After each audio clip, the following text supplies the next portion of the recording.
What's up, sunshine? Welcome to CNN 10. I'm Coy Wire here with your news for Monday, February 2nd. Pumped to be here with you to start the week and to start Black History Month. It's a time to recognize, learn from, and celebrate the stories of Black Americans, because for a long time, many of those stories were left out of history books, even though they helped shape our country in huge ways.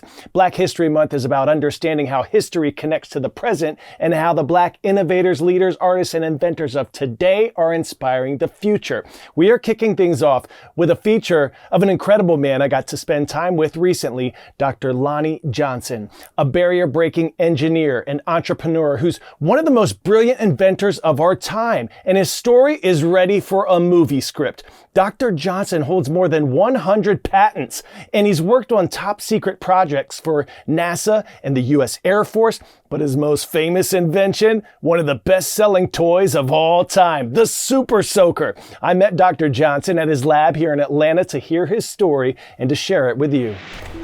I've always been an inventor, and I think we're all inventors. You know, the human beings, creativity, problem solving, it's what we're built to do.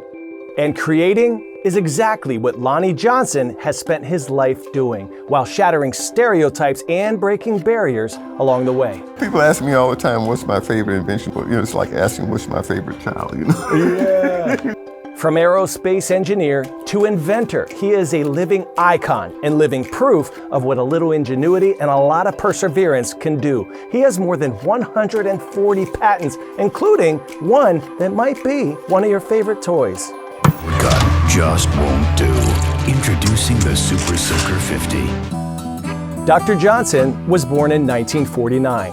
He grew up in segregated Alabama during a time of rampant racial injustice. Take us back through your childhood, some of the challenges that you faced growing up. Well, I grew up, segregation was a very real thing, so there were certain things that, you know, as a Black person in America, I was not allowed to do, places I couldn't go, the colored versus white, bathrooms, water fountains, the whole 9 yards. And racism was just out front, you know, if you were Black, you couldn't, there's certain things you just didn't do. A cruel, daily reality, but Dr. Johnson wasn't going to let that crush his creative spirit.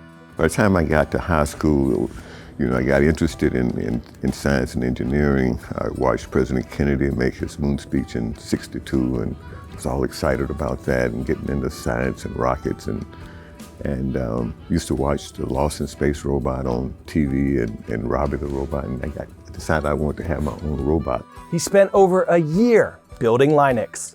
So you're like 16, 17 years old at the time? Yeah, and this was back in the 60s, so nobody had robots back then. He took Linux to a science fair his senior year. Went up to University of Alabama in '68. This was just a few years after Governor Wallace had stood in the door and said no Black students would ever attend this university. And I was the only Black student there with a project, and my robot won first place.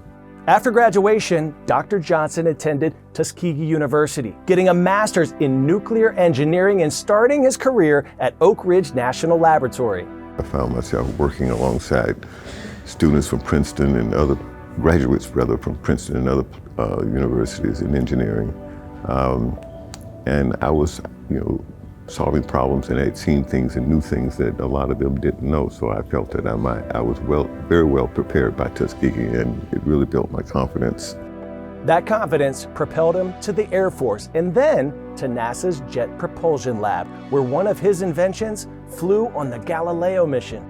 It was during that time, and while he was trying to solve a different problem, that led to probably his most famous invention ever, or at least for now. It started with tinkering with nozzles in the bathroom. And it shot the stream of water across the bathroom, and I thought, geez, this is a really satisfying effect here. That's some power to it. Yeah, and the curtains in the bathroom started swirling because of the air currents that were set up. And I thought, geez, a high-performance water gun would be a lot of fun.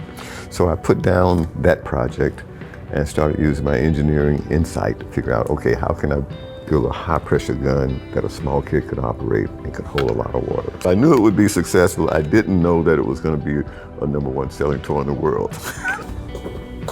Now, Dr. Johnson spends a lot of his time with one of the companies he created, J-Tech Energy, still on a mission to solve problems. I think your message is that luck is what happens when you perpetually prepare and persevere. you've mastered that. And now you've turned it into this, J-Tech. I mean, this is really exciting what you're doing here. It's where science and creation collide as the team searches for new, clean ways to fuel the world. A lot of the conflicts that you see in the world are centered on energy, oil. So if we could reduce our dependence on oil, we'd not only improve the environment, but we'd also have one less thing to fight about. Now that was just a teaser of our mind-blowing morning at Dr. Johnson's lab. We have a special episode dropping later this month that includes one of his new inventions that's taking wasted heat from machines and factories and converting it to electricity. Look out.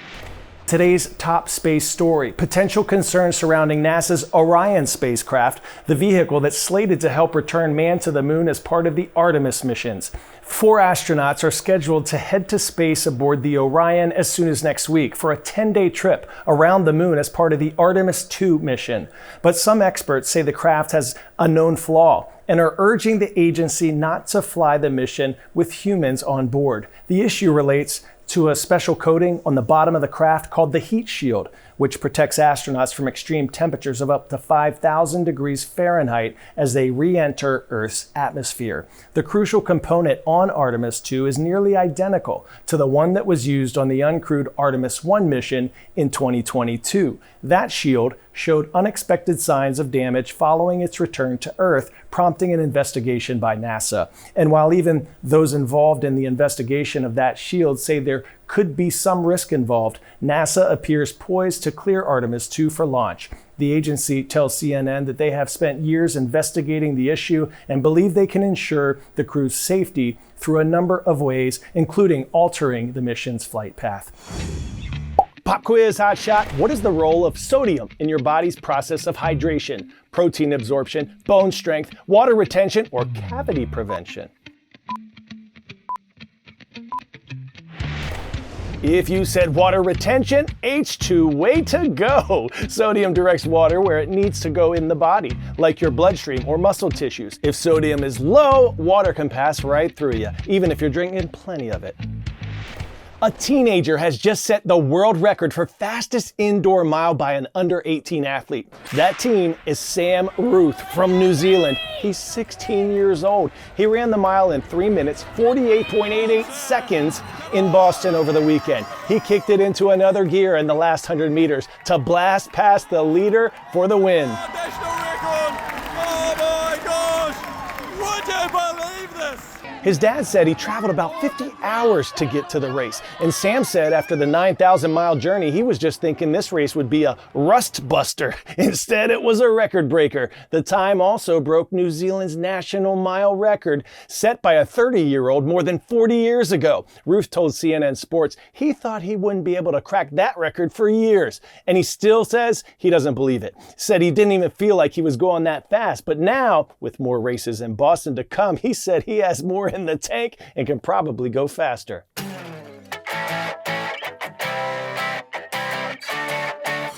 Today's story, getting a 10 out of 10, shows the power of believing in yourself when every second matters. 14-year-old Ryan Long was at home in Beekmantown, New York, when a normal day suddenly turned into an emergency. His grandma began feeling unwell, and before they could make it to the hospital, she stopped breathing. With his grandfather on FaceTime and nurses coaching him over the phone, Ryan started CPR, staying focused and pushing through the pressure. For nearly 10 minutes, Ryan kept up chest compressions until paramedics arrived, saving his grandmother's life. Ryan has since been honored with his school district's first Eagle of Excellence Award, named a healthcare hero. Inspired by Ryan's actions, classmates all signed up for CPR training. Nurses say, just like Ryan, always call 911 first. Proof that knowing what to do and confidence can make all the difference. All right, I've got 2 shout outs for you today. This first one goes to Mr. Graw at Goshen Central School District in Goshen, New York. Go Dragons! Thank you for subscribing to our CNN 10 YouTube channel. And we have a very special shout out today to Mrs. Kewick at Chandler Woods Charter Academy in Belmont, Michigan. Rise up. Now, Mrs. Kewick is making CNN 10 history today. She's expecting a baby soon, and she asked us to be part of her baby's gender reveal. So, without further ado, drum roll please. It's a boy! Congratulations! Thank you for allowing us to be part of baby Cuick's arrival. Have an awesome day, everyone. I'll see you right back here tomorrow. I'm Coy Wire, and we are CNN 10.